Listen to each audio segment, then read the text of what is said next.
नमस्कार दोस्तों।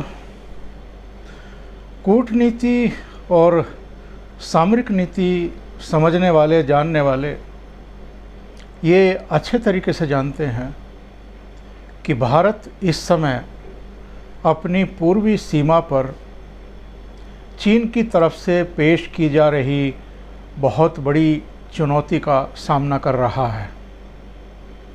और उनका ये भी कहना है कि अब तक भारतीय नेतृत्व ने, भारतीय सेना ने जिस तरह का रुख अख्तियार किया है, जिस तरह का जवाब चीन की धूर्त सरकार को और चीन की सेना को दिया है, वो अब तक का सर्वोत्तम है। 1962 में क्या हुआ था हम सब जानते हैं।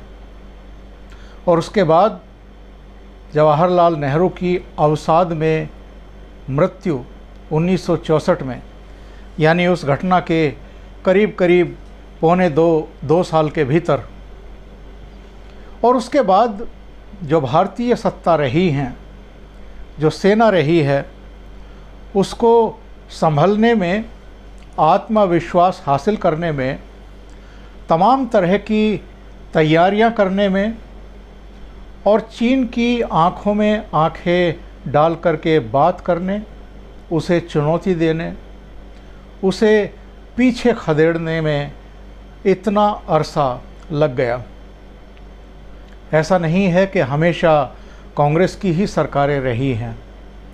बीच बीच में चाहे मोरारजी देसाई हों, चाहे चरण सिंह हों, चाहे वीपी सिंह हों, चाहे चंद्रशेखर हों, एचडी देवगौड़ा हों, इंद्र कुमार गुजराल हों, अटल बिहारी वाजपेयी हों, वो सब भी प्रधानमंत्री रहे हैं।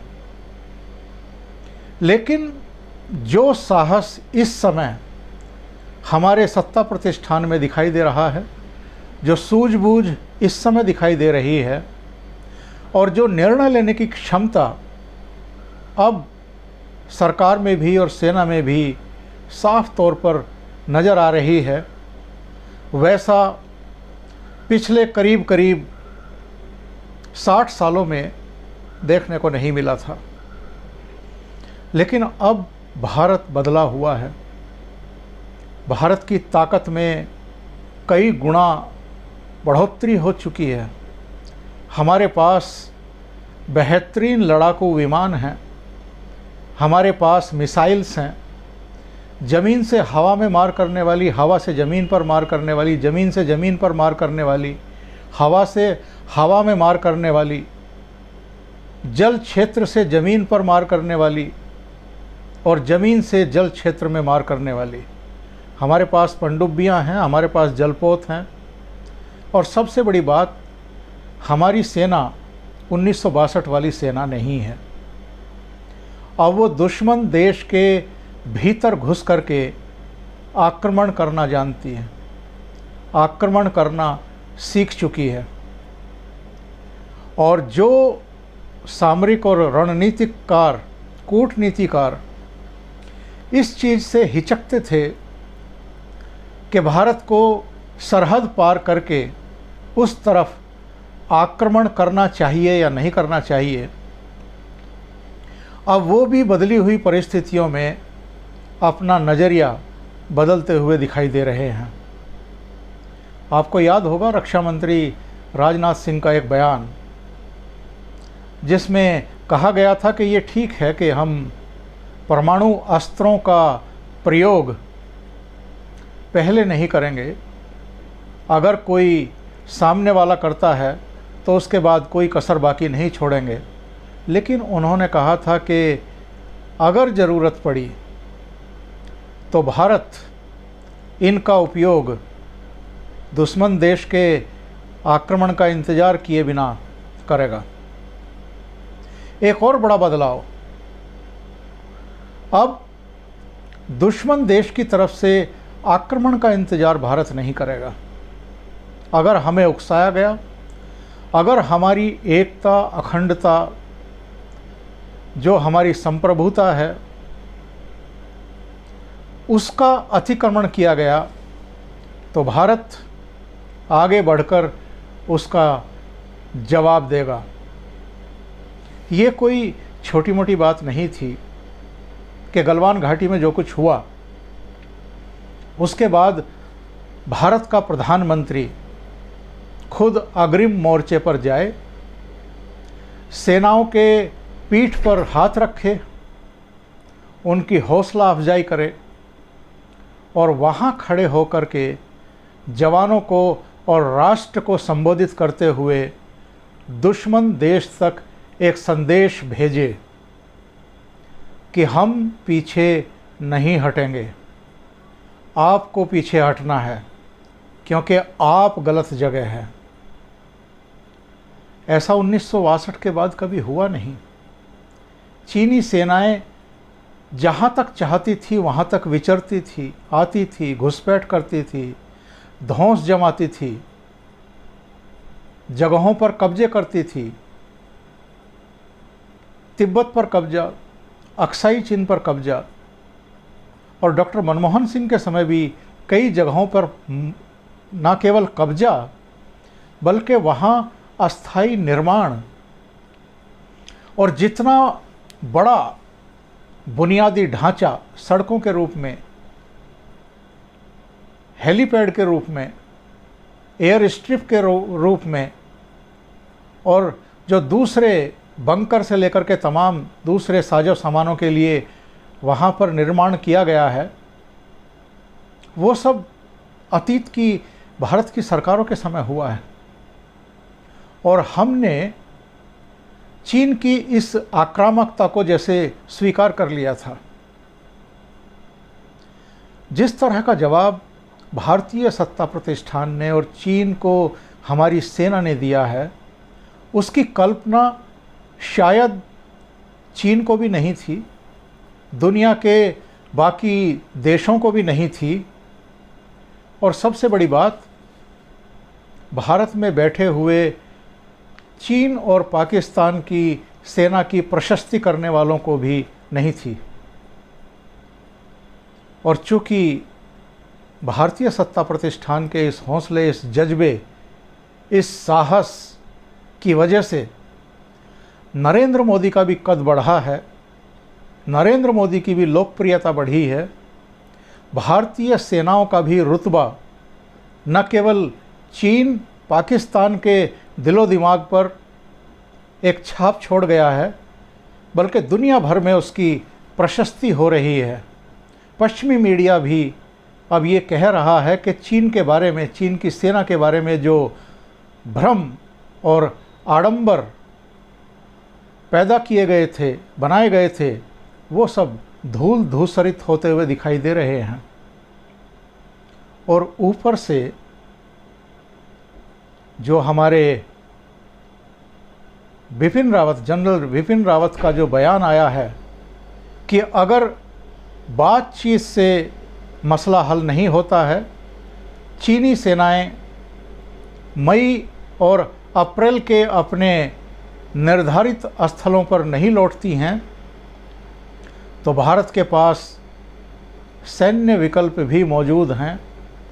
ये बदले हुए भारत, भारतीय सत्ता प्रतिष्ठान की बदली हुई सोच और हमारी रक्षा सुरक्षा तैयारियों को परिलक्षित करने वाला बयान है।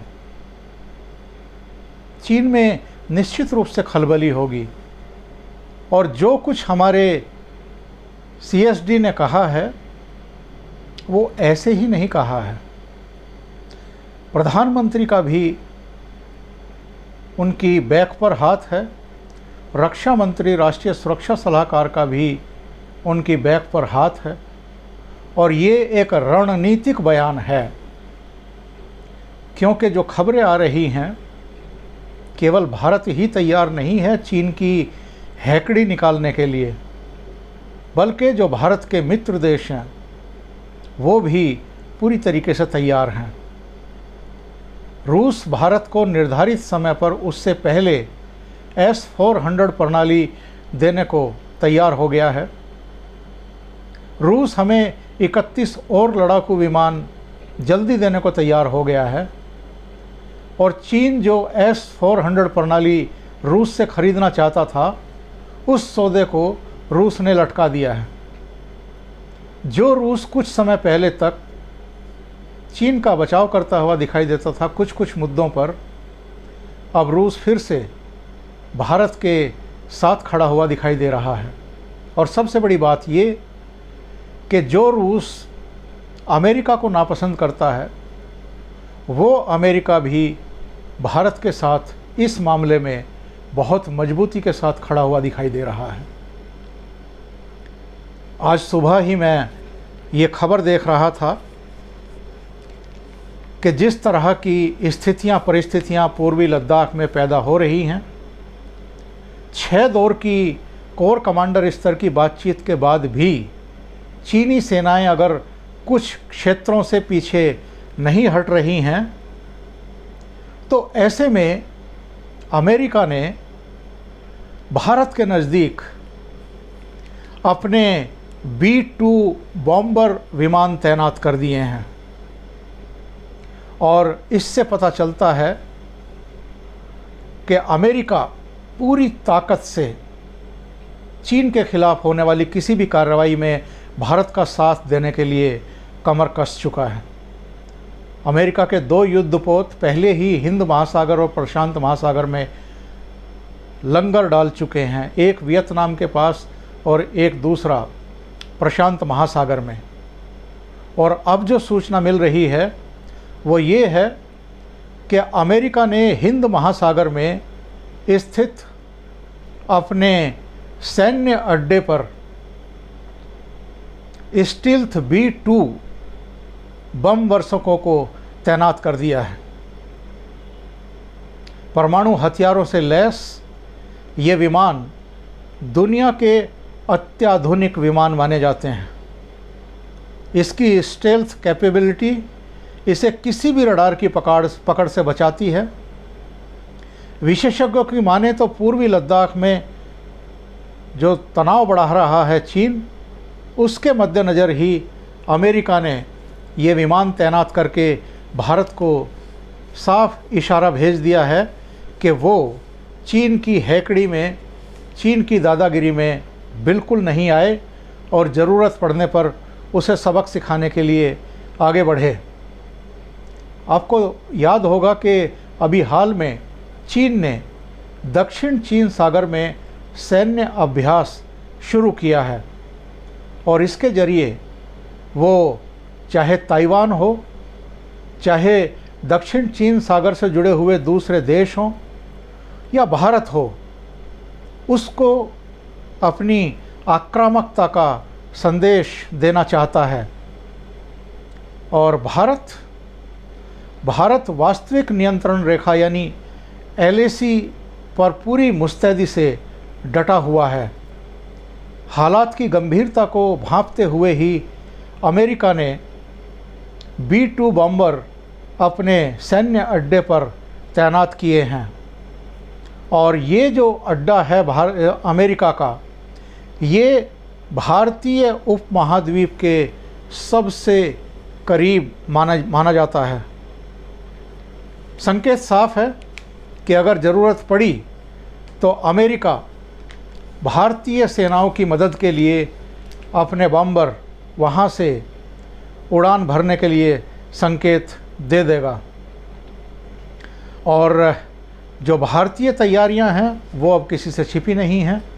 अग्रिम मोर्चे पर हमारी सेनाएं पूरे साजो सामान के साथ पहुंच चुकी हैं और खुद डिफेंस मिनिस्टर राजनाथ सिंह ने और CSD जनरल विपिन रावत ने ये साफ कर दिया है कि हम जब बर्फ़ पड़ेगी, जब वहाँ का तापमान -20 और 30 तक पहुँचेगा, तब भी अपनी सेनाएं वहाँ तैनात करने की तैयारियां कर चुके हैं। तो इन बदले हुए हालात में चीन के लिए भारत की तरफ से, अमेरिका की तरफ से, रूस की तरफ से बहुत स्पष्ट संकेत हैं। सुधर जाइए, अपनी हदों में रहिए, नहीं तो बहुत बड़ी कीमत चुकाने के लिए तैयार हो जाइए। अभी के लिए इतना ही। बहुत बहुत धन्यवाद। अगर आपको ये चैनल और इसके कंटेंट पसंद आ रहे हैं तो लाइक करें, कमेंट करें, वीडियो को शेयर भी करें। अभी तक अगर आपने ये चैनल सब्सक्राइब नहीं किया है तो सब्सक्राइब कर लें और साथ में लगे बेल आइकॉन को दबा दें ताकि आगे आने वाले वीडियो और उनके नोटिफिकेशन आप तक पहुंचते रहें। बहुत बहुत धन्यवाद। नमस्कार।